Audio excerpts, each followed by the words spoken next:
Well, who's ready to sweeten things up or maybe heat things up? We have a great romantic recipe for you from the executive pastry chef here at the Perry Lane, Amber Fitzgerald. It's great to see you again. Yeah, wonderful to see you. Today you're gonna make hot honeycomb candy, right? Yes, ma'am. Okay, so where did you come up with this idea?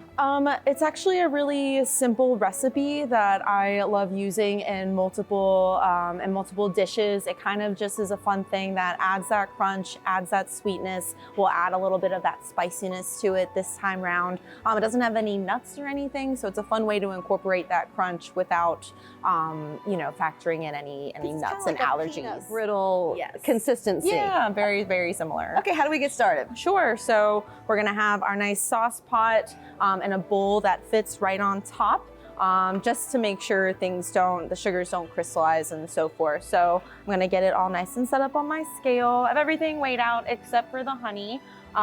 So we're starting with some water, and some white sugar, just get all that in there.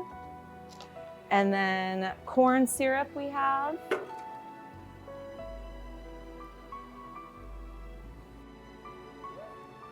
Almost reminds me of a taffy recipe. Yeah, it's very similar. And it's one of those things, once you put it on the stove and get it going, it'll take 5 minutes to complete. Okay, so it's quick and easy. Yes. And then 20 grams of our honey. And I know you're using Savannah bee honey.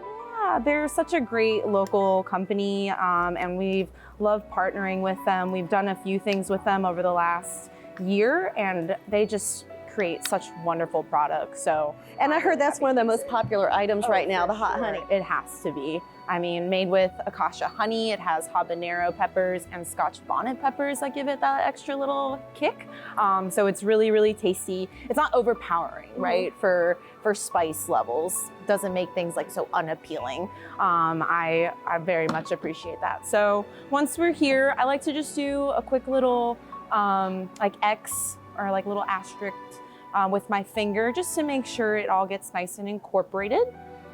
And then I'll turn my little stove on. Get that all the way up to a nice high heat.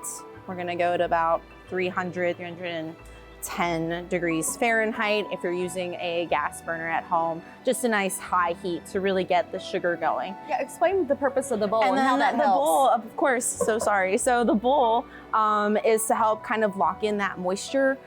So especially as our sugars are on the side, if there's a little bit, it's called crystallization. When the water content has evaporated too much, that the sugar crystals it doesn't form into a proper caramel. So having the bowl on top helps to keep the moisture in there. So if there's any sugar bits on the side of the pot, it kind of melts down into the rest of it. Gotcha. We will eventually take it off. So, but right now to get it going, we're gonna keep it on. And once it starts bubbling, we'll look at it. Well, you mentioned this is pretty quick to make, pretty easy. But if somebody wants to come here and have you make it for them, this is something that you're offering Valentine's. Yes, ma'am. And you update or you change the menu all the time. So Yes. people should always check Yes. the website and see what you guys are doing here. Yes, ma'am, absolutely. Because with trying to keep flavors seasonal and trying to keep us excited about what we do, it's just fun to put new things on. We have our wine dinners, which we feature every third Thursday of the month, that will do a very specific curated menu that features a whole bunch of stuff that is never on our menu. And it's in those moments especially that we get to do these fun different things. And right now, this one will now be featured on our Valentine's menu, 14th and 15th of February. And then we also have a special curated menu for our Valentine's couples that will be coming through. Yeah, so there we go, look at it. Oh, nice and bubbly. Here we go, we'll leave that off now. So all we're waiting for it to do is cook up to 300 degrees Fahrenheit. You can check it now, see where we're at. Probably still really low. 230, 225, but it'll get there quick.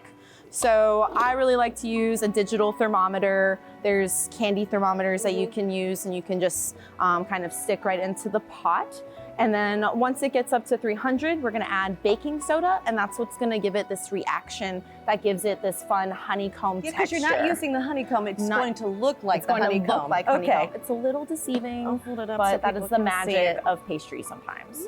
I really like to use a whisk once we get to that point, just to really make sure it's homogenized. It's gonna foam up, so for those at home trying to do this, I would go in it super confidently. Like, take time, read through the instructions, but once you do it, don't be afraid of that reaction. It's supposed to happen, and just keep working it, and then we'll pour it out, and then that's it, and it's done. Well, I'm glad you're walking us through the process, because when it gets like this, I'm like, oh, what do I do here? No, for sure. So now we've checking our temperature. We're reading right over 300. So I'm just gonna turn off the heat. There's gonna be that residual cook, so it's fine to kind of just take this one quick second. Now we're gonna add our baking soda just right on top, and then whisk to your heart's desire. This is this foaming action that I'm talking about, and just really getting the sides, really scraping it through. You don't want any also like baking soda left over, so it's important to be nice and thorough. And then I'll just pour straight into either a cake pan. We'll give it a really nice height. If you want to just pour out onto a sheet tray lined with, parchment paper or aluminum foil, it might be a little bit thinner, almost like these size candies, whereas the cake pan's going to get it nice and thick. Wow. So that's beautiful. Right? And it smells so good. And then at this point, all we're doing is letting it rest and cool and harden. Okay. And how long does that take? That takes about 5-10 minutes. Oh, it's really fun. not Okay. bad at all. And then that's when almost the second part of the fun comes in, and you take, a little paring knife and you start breaking it down, and we'll get into that once it's fully cooled. Okay. But in the end, this is what it looks like. Yes, that is the finished pieces, the finished product. What is a fun also thing you can do with it is dip it in chocolate and so forth. I sprinkled a little bit of Malden on top to give it a fun extra saltiness to the hot honey and the sweetness that is in the honeycomb candy. But it's a really fun one, super easy to do and create. And then it's almost like this little science project that you can have if you're doing it with grandkids, your own kids, because that reaction with the baking soda is then gonna start to pop out of the honeycomb. It's super fun. All right, through the magic of TV, we have just spent, the last 10 minutes waiting for the candy to harden, and now it's ready to break apart. Yes. So like I said, you'll want something nice and sharp to kind of really just break right down into it, and that crunch is really what you're going for, and you get this really beautiful honeycomb texture within the candy, and it's just so fun. I might even pop this one. Go ahead. You've earned it. Oh, it's great. And when you come to the restaurant, you plate it together and make a beautiful dessert with all this. So as you can see, I can just keep cutting through and keep breaking off the pieces. That's when you know it's ready. Yes, to whatever size you like, whether you want a nice big piece or little baby pieces. And we'll use the baby pieces now on the dessert. Okay. So just kind of taking a few. I always just like to sprinkle the stuff wherever they land. Just have a lot of fun with it. And you definitely get that heat from the hot honey in there. So what else do you have on the plate?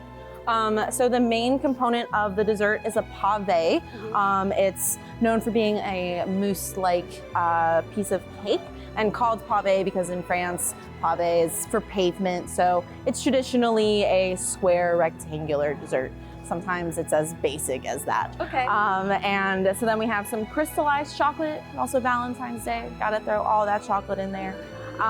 So some candied chocolate pieces. On underneath all of that, we put some more of the hot honey, so you can really, every time you Get bite all into the flavors. it. Yes. And so just to finish it off, we're gonna do a lovely scoop of this piquillo pepper ice cream. So the thought behind the whole dessert is chocolate and heat, especially from the hot honey, and just incorporating another really fun pepper that will really round out everything else of this dessert.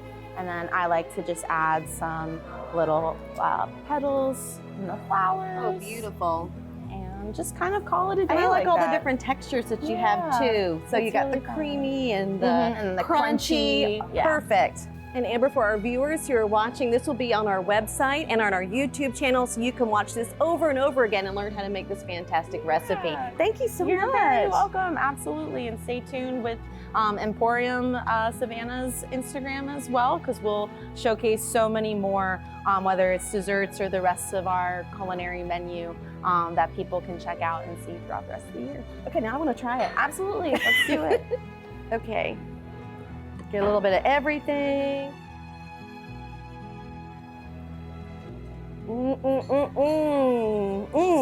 Decadent, but has that little bit of a heat. It's perfect. It's really wonderful. Perfect. Really Thank happy you. with it. You're very welcome. Absolutely. Our pleasure.